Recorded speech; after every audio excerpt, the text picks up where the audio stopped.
அது இன்னொரு பிரதான பகுதி இதோட முடிச்சு கொள்வோம்.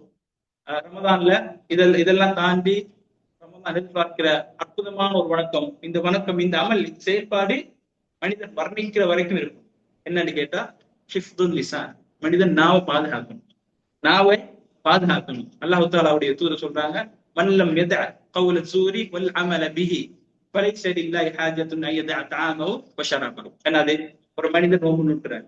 நோம்போடு இருக்கிற நேரம் யாரு மோசமான வார்த்தை, மோசமான செயற்பாடு அதை விடவில்லையோ அவர் பசித்திருப்பதிலும் தாகித்திருப்பதிலும் அல்லாஹ்க்கு எந்த தேவையும் கிடையாது.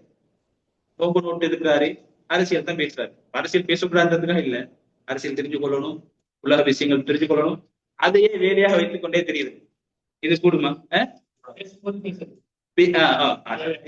பேசலாம், அதுவே வேலை. 4 பேர் அரசியலுக்காக வீடு கூட்டு இருக்கிறாக அல்லாஹுக்கு வந்து கூடுவதல் என்று கூடுவதில்லை. தேவையில்லாத ஒன்றை பேசிக் கொண்டிருப்பது அல்லாஹ் பயந்து கொள்ளணும். ஒரு அடியானுடைய விஷயமாக இருக்கலாம். அல்லாஹ்வுடைய தூதர் சொல்றாங்க, மன் ஸாபஹது அவ் காதலஹு ஃபல்யகுல் இன்னி ஸாயிம். ரமதானுடைய மாதத்துல யாராவது என்னோட சண்டைக்கு வராரு, என்னை பேச சண்டைக்கு அல்லது என்னை பேசுறாரு, நான் என்ன சொல்லுவேன்?